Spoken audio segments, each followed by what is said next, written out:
ಕಿಡಿಗೇಡಿಗಳಿಟ್ಟ ಬೆಂಕಿಗೆ 4 ಚಕ್ರದ ವಾಹನಗಳು ಸುಟ್ಟು ಭಸ್ಮ ಆಗಿದೆ. ಬೆಂಗಳೂರು ದಕ್ಷಿಣ ಜಿಲ್ಲೆ ರಾಮನಗರದ ವಡೇರಹಳ್ಳಿಯಲ್ಲಿ ನಡೆದಿರುವಂತಹ ಘಟನೆ. 4 ಚಕ್ರದ 32 ವಾಹನಗಳು ಸುಟ್ಟು ಭಸ್ಮ ಆಗಿದೆ. 32 ವಾಹನಗಳು ಗೋದಾಮಿನ ಬಯಲಲ್ಲಿ ನಿಲ್ಲಿಸಿದ್ದಂತಹ 4 ಚಕ್ರದ ವಾಹನಗಳು. ಇದನ್ನ ವಿಶೇಷ ಚೇತನರಿಗೆ ನೀಡಲಿಕ್ಕೆ ಅಂತ ಹೇಳಿ 4 ಚಕ್ರದ ವಾಹನಗಳನ್ನ ಇಲ್ಲಿ ನಿಲ್ಲಿಸಲಾಗಿತ್ತು. ಭೋಜರಾಜ್ಗೆ ಸೇರಿದ ಗೋದಾಮಿನಲ್ಲಿ ಅಗ್ನಿ ಅವಘಡ ಸಂಭವಿಸಿದೆ. ಬೆಂಕಿಯನ್ನ ಸದ್ಯ ಅಗ್ನಿಶಾಮಕ ದಳ ಸಿಬ್ಬಂದಿ ನಂದಿಸಿದ್ದಾರೆ. ರಾಮನಗರ ಗ್ರಾಮಾಂತರ ಪೊಲೀಸ್ ಠಾಣಾ ವ್ಯಾಪ್ತಿಯಲ್ಲಿ ಈ ಪ್ರಕರಣ ನಡೆದಿದೆ. ಟೊಯೋಟಾ ಕಂಪನಿಯ CRS ಅನುದಾನದ ಅಡಿ ಜಿಲ್ಲಾಡಳಿತಕ್ಕೆ ಇದನ್ನ ನೀಡೋದಕ್ಕೆ ಅಂತ ಹೇಳಿ ಖರೀದಿಸಲಾಗಿತ್ತು.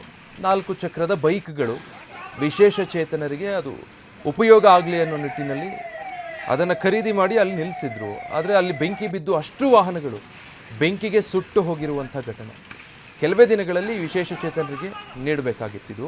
ಇದಕ್ಕೆ ಸಂಬಂಧಪಟ್ಟ ಹಾಗೆ ನಮ್ಮ ಪ್ರತಿನಿಧಿ ಪ್ರಶಾಂತ್ ಒಂದು ಗ್ರೌಂಡ್ ರಿಪೋರ್ಟ್ ಕೊಟ್ಟಿದ್ದಾರೆ, ನೋಡೋಣ.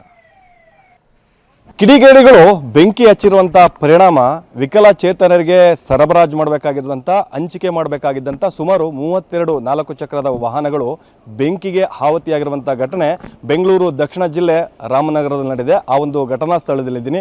ನೀವು ಕೂಡ ದೃಶ್ಯದಲ್ಲಿ ನೋಡ್ಬೋದು ಯಾವ ರೀತಿ ಈ ಒಂದು 4 ಚಕ್ರದ ವಾಹನಗಳು ಬೆಂಕಿಗೆ ಆಹುತಿಯಾಗಿರುವಂಥ. ಬಹಳ ಪ್ರಮುಖವಾಗಿ ಈ ಒಂದು ಘಟನೆ ಬೆಂಗಳೂರು ದಕ್ಷಿಣ ಜಿಲ್ಲೆ ರಾಮನಗರದ ಹೊರವಲಯದಲ್ಲಿರುವಂಥ ವಡೇರಹಳ್ಳಿ ಗ್ರಾಮದ ಬಳಿ ಸಂಭವಿಸಿರುವಂಥದ್ದು. ಬಹಳ ಪ್ರಮುಖವಾಗಿ ಇಲ್ಲಿ ಸುಟ್ಟು ಕರಕಲಾಗಿರುವಂಥ ಈ ಎಲ್ಲ ವಾಹನಗಳು ವಿಶೇಷ ಚೇತನರಿಗೆ ಅಂತಲೇ ಹಂಚಿಕೆ ಮಾಡಲಿಕ್ಕೆ ಅಂತ ಈ ಒಂದು ಗೋದಾಮಿನಲ್ಲಿ ಸಂಗ್ರಹಿಸಿಡಲಾಗ್ತಿತ್ತು. ಪ್ರಮುಖವಾಗಿ ಟೊಯೋಟಾ ಕಂಪನಿಯವರು ತಮ್ಮ CRS ಅನುದಾನದಲ್ಲಿ ಬೆಂಗಳೂರು ದಕ್ಷಿಣ ಜಿಲ್ಲೆಯಾದ್ಯಂತ ವಿಶೇಷ ಚೇತನರಿಗೆ ಹಂಚಿಕೆ ಮಾಡೋದಕ್ಕೆ ಅಂತ CRS ಅನುದಾನವನ್ನು ಕೂಡ ಕೊಟ್ಟಿದ್ರು. ಅದರ ಹಿನ್ನೆಲೆಯಲ್ಲಿ ಜಿಲ್ಲಾಡಳಿತ ಕೂಡ ಬೆಂಗಳೂರು ಜಿಲ್ಲಾಡಳಿತ ಕೂಡ ಈಗಾಗಲೇ ಈ ಒಂದು ವಾಹನಗಳನ್ನ ಕೂಡ ಖರೀದಿ ಮಾಡಿತ್ತು. 3 ತಿಂಗಳ ಹಿಂದೆನೆ ಸುಮಾರು 52 ವಾಹನಗಳ ರಿಜಿಸ್ಟ್ರೇಷನ್ ಕೂಡ ಆಗಿರುವಂಥದ್ದು. ಆದರೆ ಇದುವರೆಗೂ ಕೂಡ ತಮ್ಮ ಸುಪದ್ರಿಗೆ ಪಡ್ಕೊಂಡಿರಲಿಲ್ಲ.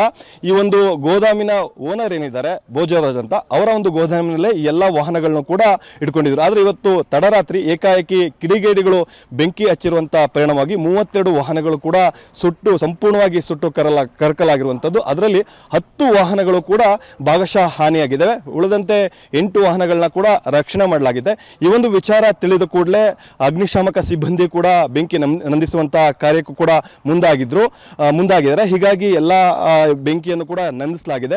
ಉಳಿದಂಥ ವಾಹನಗಳನ್ನು ಕೂಡ ಈಗಾಗಲೇ ಪಕ್ಕದಲ್ಲಿ ಕೂಡ ಈಗ ಸಂಗ್ರಹಿಸಿಡಲಾಗ್ತಾ ಇದೆ. ಅದರಲ್ಲಿ 8 ವಾಹನಗಳು ಕೂಡ ಭಾಗಶಃ ಸುಟ್ಟು ಕರಕಲಾಗಿರುವಂಥದ್ದು. ಪ್ರಮುಖವಾಗಿ ಯಾರೆಲ್ಲ ವಿಕಲಚೇತನ ಇರ್ತಾರೆ ಅವರಿಗೆ 2 ವೀಲರ್ಸ್ ಓಡಿಸೋದಕ್ಕಾಗಲ್ಲ. ಹಾಗಾಗಿ 4 ವೀಲರ್ಸ್ ಬೈಕ್ಗಳನ್ನ ಕೂಡ ಸರಬರಾಜು ಮಾಡಲಾಗುತ್ತೆ. ನೀವು ಕೂಡ ನಾನು ದೃಶ್ಯದಲ್ಲಿ ಕೂಡ ತೋರಿಸ್ತಾ ಇದ್ದೀನಿ.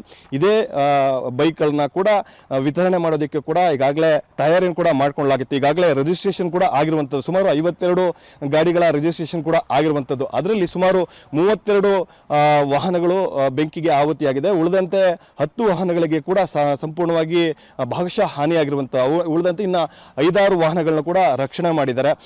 ಸಾಕಷ್ಟು ಕಿಡಿಗೇಡಿಗಳು ತಡರಾತ್ರಿ ಈ ಒಂದು ದುಷ್ಕೃತ್ಯ ಎಸ್ತಿರುವಂಥ ಹಿನ್ನೆಲೆಯಲ್ಲಿ ವಿಶೇಷ ಚೇತನರಿಗೆ ಸಾಕಷ್ಟು ಅನುಕೂಲವಾಗಬೇಕಾದಂಥ ವಾಹನಗಳೆಲ್ಲವೂ ಕೂಡ ಬೆಂಕಿಗೆ ಆಹುತಿಯಾಗಿರುವಂಥ. ಈ ನಿಟ್ಟಿನಲ್ಲಿ ಒಂದು ಕಡೆ ಅಗ್ನಿಶಾಮಕ ಸಿಬ್ಬಂದಿ ತನಿಖೆ ನಡೆಸ್ತಾರೆ. ಜೊತೆಗೆ ರಾಮನಗರ ಗ್ರಾಮಾಂತರ ಠಾಣೆ ಪೊಲೀಸರು ಕೂಡ ಈ ನಿಟ್ಟಿನಲ್ಲಿ ತನಿಖೆಯನ್ನು ಕೂಡ ಆರಂಭಿಸಿದ್ದಾರೆ. ಕ್ಯಾಮರಾ ಪರ್ಸನ್ ಸಂದೀಪ್ ಜೊತೆ ಪ್ರಶಾಂತ್, TV9 ರಾಮನಗರ. ಸೊ ಇದು ಕಿಡಿಗೇಡಿಗಳ ಕೃತ್ಯ ಅಂತ ಹೇಳಲಾಗ್ತಾ ಇದೆ. ಬಹಳ ಹೀನ ಕೃತ್ಯ. ವಿಶೇಷ ಚೇತನರಿಗೆ ನೀಡಬೇಕು ಅಂತ ರೆಡಿ ಇದ್ದಂಥ ವಾಹನಗಳನ್ನು ಈ ರೀತಿ ಸುಟ್ಟು ಹಾಕಿರೋದು. ಈ ಬಗ್ಗೆ ಸ್ಥಳೀಯರು ಮಾತಾಡಿದ್ದಾರೆ, ಏನು ಹೇಳಿದ್ದಾರೆ ನೋಡೋಣ. ಟಾಟಾ ಫ್ಯಾಕ್ಟ್ರಿ ಅವರು ಹ್ಯಾಂಡಿಕ್ಯಾಫ್ಟ್ಗೆ ಅಂತೇಳಿ ಗಾಡಿ ನಮಗೆ ಆರ್ಡರ್ ಮಾಡಿತ್ತು. ಒಂದು 50 ಗಾಡಿ ಬೇಕು ಸರ್ ಅಂತ ಹೇಳಿದ್ರು. 50 ಗಾಡಿ ನಾವೇನು ಮಾಡಿದ್ರು, ಕೊಟ್ಟು ಅವ್ರಿಗೆ ಕಸ್ಟಮರ್ ಹೆಸರಲ್ಲಿ ಹ್ಯಾಂಡಿಕ್ಯಾಫ್ಟ್ ಕಸ್ಟಮರ್ ಹೆಸರಲ್ಲೇ ಗಾಡಿ ರಿಜಿಸ್ಟ್ರೇಷನ್ ಆಗಿದೆ. ರಿಜಿಸ್ಟ್ರೇಷನ್ ಆಗಿ 2 ತಿಂಗಳಾಗಿದೆ.